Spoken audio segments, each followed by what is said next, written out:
This episode of WisBusiness.com, the show, is brought to you by BMO Harris, White Hirschbeck Dudek, Madison Gas and Electric, and the University of Wisconsin-Milwaukee.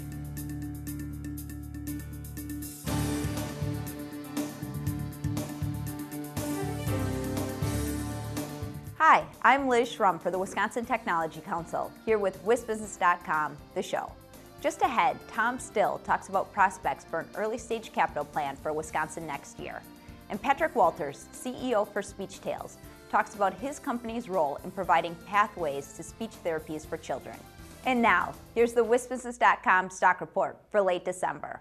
Rising banks. Earnings by state-chartered banks in Wisconsin are up 28% in the first 9 months of the year over the same period in 2011.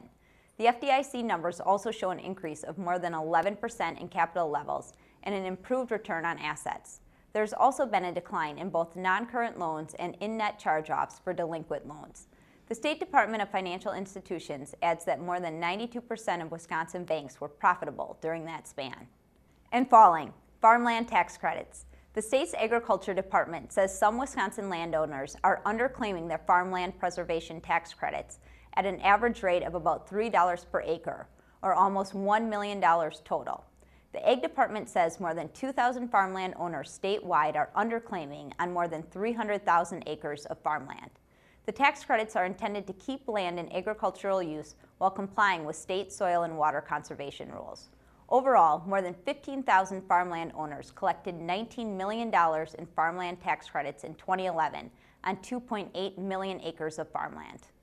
Tom Still is next with his Inside Wisconsin commentary. At a recent meeting of the Wisconsin Innovation Network, a top state official said the odds are a little better than 50-50 that a $200 million, 6-year plan to spur investment capital will pass the state legislature next year. Not a bad guess. Here are my own reasons for placing an educated bet. The state budget outlook appears to be vastly improved. The last time legislators considered passing an early-stage capital bill, the state budget was a train wreck and no one knew how to pay for such a plan. That's not likely to be the case this time around. The 2-year budget is expected to close with a small surplus, and there's a positive forecast for the next budget. Policymakers understand the role of business startups. The state may not create 250,000 jobs by the end of Governor Scott Walker's term, but there's a shot of reaching a related goal of launching 10,000 new companies over 4 years. Young companies yield all net new jobs in the United States. So why not invest in an early-stage capital plan designed to help lift up emerging companies? The process is much more transparent this time around. 2 years ago, the leading early-stage capital plan seemingly fell from heaven with a complicated and costly funding scheme.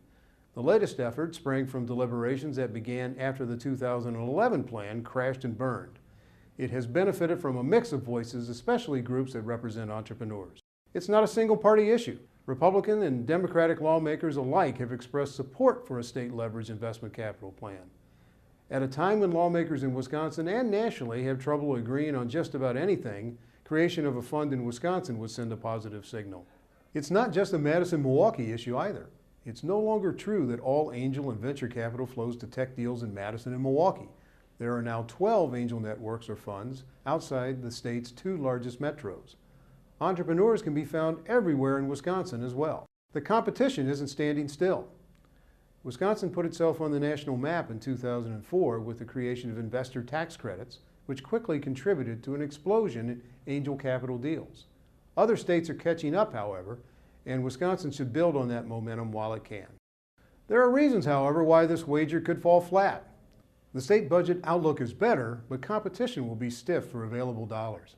While the state would invest in a capital plan over a period of years, which spreads the budget hit, there will be no shortage of other pulls on the money. It's a complicated issue.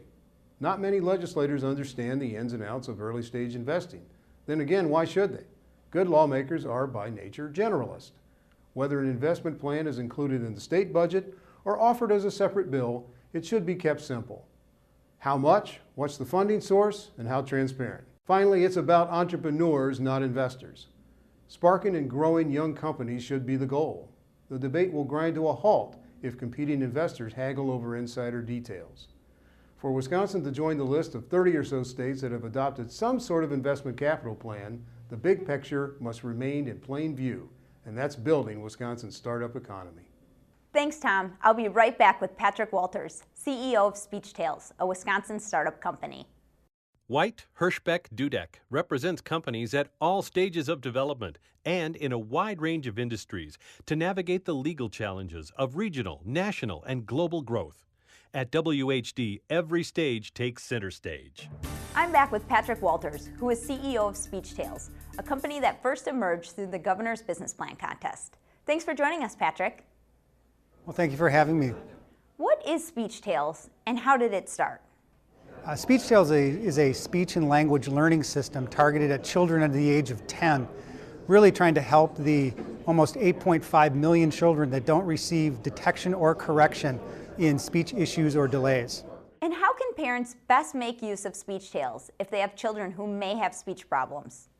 Well, Speechtails is really targeted at the parent of the child or the professional or school administrator, but parents can best utilize Speechtails as a homework device for their children to highly engage their kids in a very frequent activity for speech and language learning. So we develop individualized lesson plans for them and reporting and also activities of daily living that are all based on a very short assessment that the parent does with the child. Now you're a serial entrepreneur. What is the market potential for Speechtails? The speech and language market that we're targeting is the 10 million children under the age of 10, and there's only 1.5 million of those children that actually receive detection and correction throughout their life. So there is a market gap of 8.5 million children that do not receive assessment or correction. So this is leading to a $5 billion market gap for us. Thanks, Patrick, and thank you for watching this edition of WisBusiness.com, the show. The show is produced by WisBusiness.com and the Wisconsin Technology Council, and sponsored by BMO Harris, White Hirschbeck Dudek, MG&E, and UW Milwaukee. Visit our websites to read and learn more. I'm Liz Schrum of Talent Executive Search. See you next time.